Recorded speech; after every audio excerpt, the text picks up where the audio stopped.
आजच्या व्हिडिओमध्ये आपण संत कवी महिपती महाराज रचित संत लीलामृत ग्रंथ या ग्रंथातील 6वा अध्याय पाहणार आहोत। या अध्यायामध्ये भगवान पंढरीश परमात्मा माऊली ज्ञानोबारायांना समाधी देण्याकरिता आळंदी क्षेत्री येतात याचं गोड वर्णन केलेलं आहे।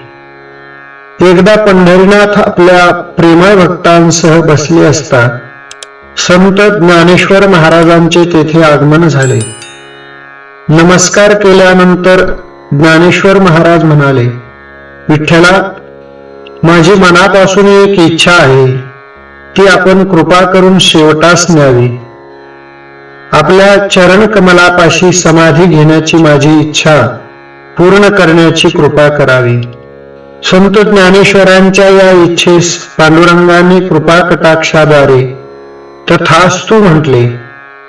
संत ज्ञानेश्वरांचा समाधी समय जवळ आलेला पाहून नामदेवांच्या डोळ्यातून अश्रू वाहू लागले। त्यावेळी पांडुरंगाने सांगितले, मी स्वतः आळंदीस येऊन तुला समाधी सुख देईल। कार्तिक शुद्ध दशमीस प्रस्थान ठेवले।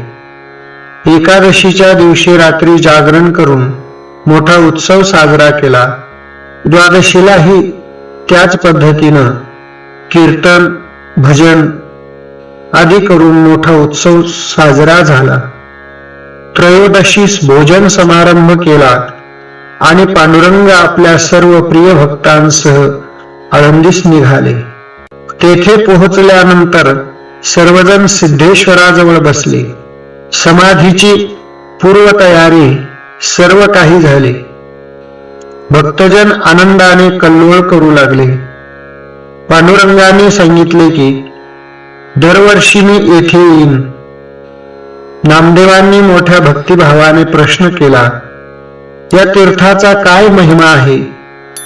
यावर पांडुरंगाने खुलासा केला, जे इंद्रायणी नदीमध्ये स्नान करतील त्यांना भागीरथी व मणिकर्णिका यांच्या संगमाच्या ठिकाणी स्नान केल्यासारखे पुण्य लागेल व त्यांना वैकुंठ लोक प्राप्त होईल। जो कोणी या सिद्धेश्वराची पूजा अर्चा करेल तो माझा आवडता भक्त होईल। पांडुरंगाचे हे अमृतमय भाषण ऐकून सर्व भक्त मंडळींना मोठा आनंद झाला।